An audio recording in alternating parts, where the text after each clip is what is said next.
Hello friends. For today's video, I wanted to go through what I consider to be the most underhyped and underrated fantasy I've picked up this year. Some of these, it's a combination of being both underhyped and underrated, meaning the average rating is a little on the lower end and I think it deserves to be a little higher, and there aren't that many people that have picked it up. And then some of them, it's one or the other. There's going to be 7 books to get through, 4 of which are adult and 3 are young adult, so I'll alternate between the 2 age ranges. And all of them have under 3,500 ratings total, so they're not going to be on the same level as things like Sanderson's Secret Projects or Fourth Wing or things like that, or anything by a big name author. There's one that technically has 3,503 ratings, but I'm still including that one on the list because it's right around that 3,500 number or less. So jumping into it, the first one that I'll start with would be The Thorns Remain. This is one that has the lowest average rating out of all of the ones that I have on this list. Its average rating currently is 3.52, and I think it deserves to be much higher for a number of reasons, which I'll get into. And then also it only has 807 ratings total. So the setup for this story is we follow this young woman named Maura Jean, and it's historical fantasy, and most of it feels very historical fiction. And I think if you're somebody who typically, when you go into a fae story, which is what this is, and I know a lot of people are pretty done with fae, but we'll get into that, I think a lot of people expect it to be more fantasy leaning as opposed to historical fiction, and this one really did feel more historical fiction leaning.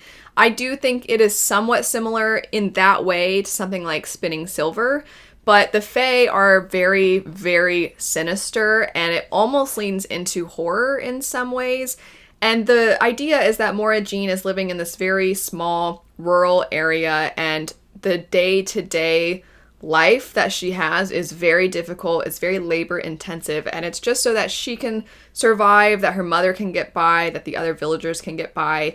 And it's clear that there was a war that occurred as well as a sickness that resulted in a lot of the people in the village dying. And so you kind of see everybody collectively grieving while still trying to go about their everyday lives, which again, to reiterate, are pretty difficult.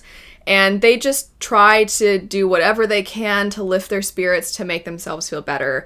And at the beginning of the story, you see Maura Jean, who is clearly grieving. It would seem a little more than a lot of her friends, and you gather there must be some reason why. Her and her friends decide they're just gonna enjoy the night, they're gonna sit by the campfire, they're gonna dance a little bit, sing a little bit, they're just kind of living life. And then suddenly there are some sinister beings and some sinister magic that result in her friends disappearing. And the next day, everybody in the village is under the impression that all of those young people that Maura Jean is friends with, that they left months ago. Well, yeah, they went to this other city and they went to start their life new in this other place and they got a job here. And Maura Jean is the only one that knows the truth. Her and then one other individual in the village is the only one who believes her. And the 2 of them are trying to do what they can to figure out how they can repel the magic of the fae and how Maura Jean can bargain to get her friends back. So on surface level, it sounds very much like a fae story. It sounds like it's revolving around a lot of folklore involving fae, but it also does tackle grief, I think, exceptionally well. That feeling of having to move on with your life when in a way it feels like a piece of you died too, because the future that you had in mind for yourself is gone. And that exploration, I think, is done exceptionally well. I also think the way in which the fae have this relationship with Maura Jean, it's very similar to, I think, what a lot of people experience with abusive relationships. So that metaphor, I think, is also exceptionally well done. However, because it's more, I think, historical fiction feeling, when the magical components do start to become a little bit more of, they become a little more prevalent in the story, maybe it starts to feel kind of out of place because it didn't feel like it was there the whole time. I think a lot of people are going to get bored with the day-to-day chores of living in this rural village, but I still thought it was exceptional. If you like a slower story, if you like a more thematic story, I think that there's a chance that you could quite like this one. I don't think the way the fae were done in it felt too much like other fae stories, so I also understand that some people are just done with fae, but I think that one deserves more recognition all around and a higher average rating. Next, we have one of our young adult picks. This technically came out last year, but it came out pretty much at the end of last year, so I picked it up at the very beginning of this year, and I'm surprised it doesn't have more because it's by Cinda Williams-Chima, who is known for the Seven Realms Quartet. This one is the start of a new series, and as you might expect by the title, Children of Ragnarok, it is Norse-inspired. Something I think Cinda Williams-Chima, does quite well is that she starts you off with sort of a intimate feeling where you're sort of just looking at one character or maybe a couple characters, but everything feels somewhat small in scope. And then the stakes slowly start to get bigger and bigger, and you just are kind of connected to the character. And I think it creates this sense of you care about the character more, and so you're more invested when the stakes do become raised. And then for me, the way that she ties magic into the story, there's always a sense of mystery where you feel like you're discovering the magic, which makes it feel more magical, in my opinion. But then also it's really cool to discover more. There's a hint of a school setting, not really intense, but there is a little bit of that as well. I think her characters also always feel very real and that they're flawed. They feel like they have distinct personalities, and they also are rather separate from each other, and they sort of weave in and out of each other's lives. At the beginning, I'm assuming, based off of the other works I've read by her, that you'll see their plot lines start to become more connected, but what this does is it accomplishes that feeling of every character having individuality and every character having their own stakes, and then worlds collide, which I like that quite a bit. I think it makes for a more epic feeling. But this one I just think kind of went under the radar. I don't know if it's because it came out around the holidays or it didn't get a lot of marketing, but I thought it was great. If you like her other series, I would say give this one a try. If you're somebody who usually prefers adult, but you dabble here and there in YA, you might be more inclined to like this one. And the average rating currently is 4.02, so I don't think this one is underrated necessarily, because that's quite high, but the amount is 1,066, and like I said, it technically came out at the end of last year, so I think this one deserves a little more love, a little more attention. After that, we have what is the smallest amount of ratings, and it's criminal. It's not really, but it makes me sad because it's so good, and the average rating is very high, and that would be Engines of Chaos. So this is a sequel, and I'll mention the amount of ratings and the average ratings for the first one as well, or the average rating. So the first one has 852. That's a small amount of ratings. It deserves way more ratings, and the average rating is 3.83 for that first one. I think it deserves to be higher, but the second one, it currently only has 159, and the average rating is 4.25. And of course, when you're looking at a sequel, usually the people that move on to the next one are people that liked the first one, so they're more likely to also like the second, so that could be part of where you see that jump in the average rating. But I also just think this series is fantastic, and I thought the sequel was amazing. I've talked about so many times, and I'm sure if you watch pretty regularly, you're tired of this comparison, but it's like Final Fantasy meets Game of Thrones. There's technological advances, that's where I pull from Final Fantasy. There's airships. There is magic, but there's this sense of the magic clashing a little bit with technology, people not quite knowing what to do with it, and then there's other people that are trying to take advantage of this change, people that are trying to make money off of this. There's a lot of politics, a lot of scheming, and you do follow a specific family known as the Hawkspur family, and they have their own guild. And there's a lot of almost like a house war feeling, especially in the second one, which was a lot of fun to get to explore that a little more, and to see the strengths and weaknesses of the different houses and why some want to go against others or why they want to ally with this other group over here. But regardless, the Game of Thrones comparisons kind of come in the way of there being this prominent family that you're following, and then there also being secrets and there being people betraying other people. And the magic is also really weird, where I don't always know exactly what's going on. It's not really a magic system. It's kind of a creepy, scary, mysterious sort of magic that every now and then plays a role.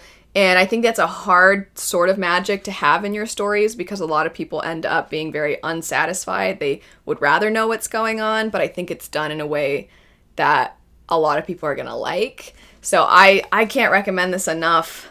It hurts me that there aren't more people that have picked up that series, because I just think it's I just think it's great. Getting now to another young adult story, we have City of Nightmares. This is the one that technically was just a little bit above 3,500 at 3,503 ratings, and it's at 3.8. So again, not awful, but I do think it deserves to be a little higher. This one is just really bizarre and really quirky and really weird. It does not take itself too seriously, and it's also kind of horrifying at the same time, but because it doesn't take itself too seriously, it's just a weird blast, I thought. So the main character is somebody who has experienced the wrath of nightmares, and the idea is you're looking at a society that is very similar to ours as far as modern advancements and such things. There's a city that a lot of people live within, and one day something happened that caused people's nightmares to actually manifest and become real in our own world. And then a lot of times when that would happen, it would result in a lot of people dying. So society has found a way to put something in the tap water or to have certain kinds of medication that you can take that prevent you from dreaming and therefore prevent you from having nightmares.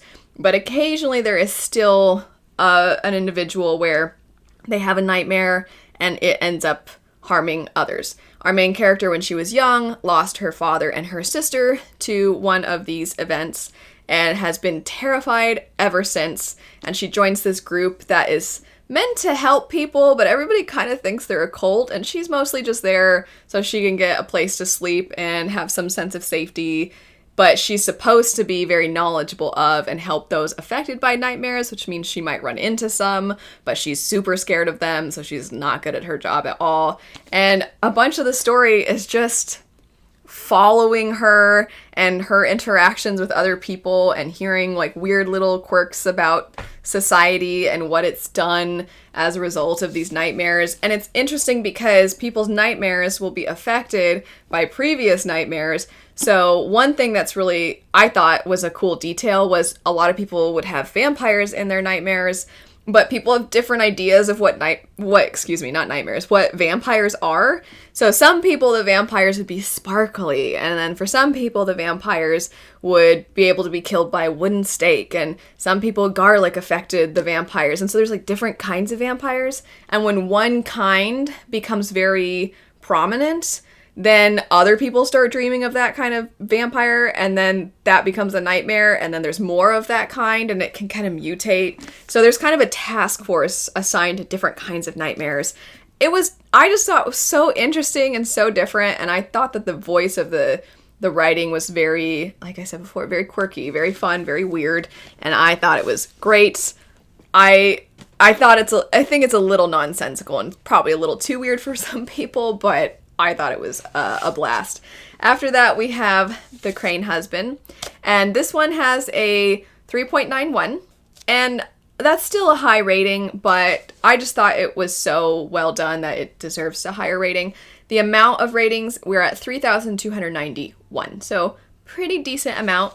The setup for this is we follow a young teenage girl whose mother one day brings home a giant crane that is the size of a man, and it is clear that this story is a metaphor for domestic abuse, how it affects the children, even if they are not directly being harmed, how it affects them regardless. You see the teenage character forced to grow up much faster than she probably would have otherwise. You see the way it affects her everyday life, her ability to go to school, her ability to focus. She's concerned about her mother. She's fearful of this crane. And then she's also worried about her younger brother. And so you're following her as she is dealing with all of this, and you're just sort of watching everything unfold. It's quite sad.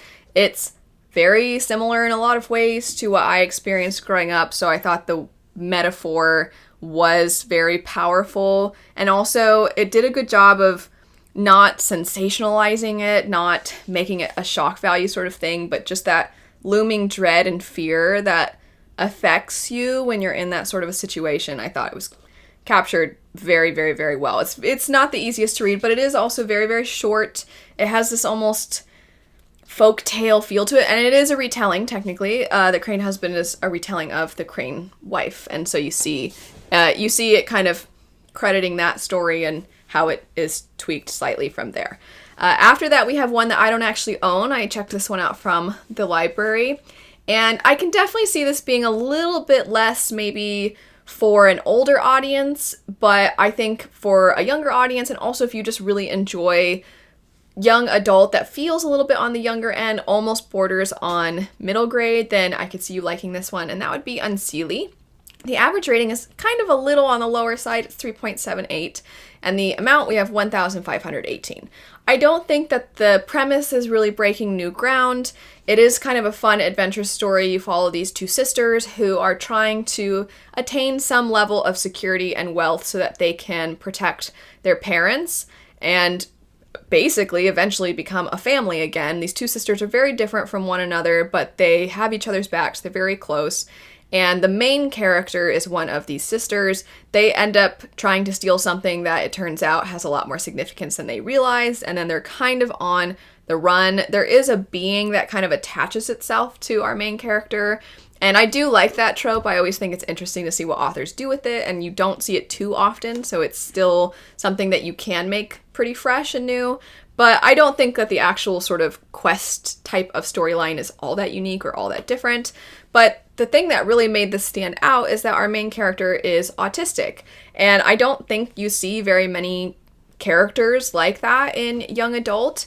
And the way in which she processes things, the way in which all of these different forms of stimuli affect her is just something that I think a lot of us haven't really seen in a character before. So I really liked seeing this different character, and I have seen some people say it was very similar to how they experience the world, how their life is basically. And so it was really meaningful for a lot of reviewers to get to see themselves in this work. And I think that that's really important, especially in a younger work where the target demographic is a younger group. At the end of the list, we have The Magician's Daughter. I really like this one. The average rating is pretty high. It's 4.04. So this one is more in the underhyped camp. It's at 3,223, and I think so many people would really like this one.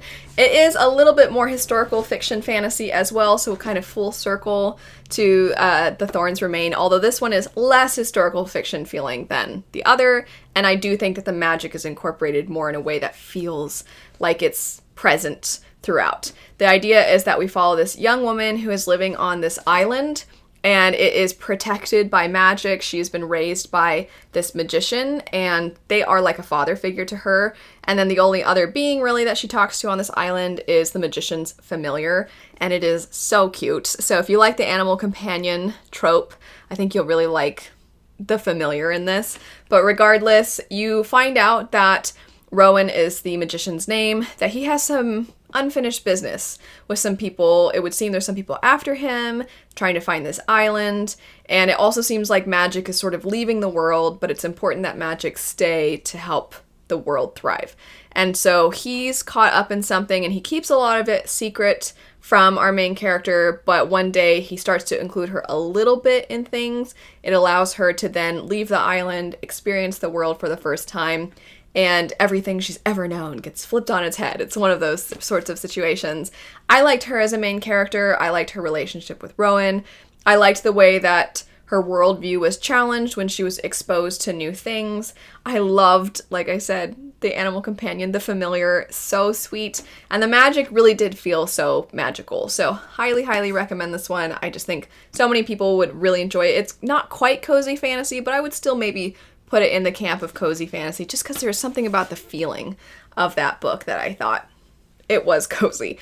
So that's it for some underhyped and underrated, or maybe a little bit of both, books. I'd be very curious to know, what books have you picked up this year? What newer releases do you feel like you really liked, but it seems like nobody else is really paying it much attention, or if they are, you don't think it's getting the love it deserves? I'll have all of these linked if you are interested in checking any of them out. But anyway, thanks so much for watching. I hope you have a great rest of your day, and I'll see you later. Bye.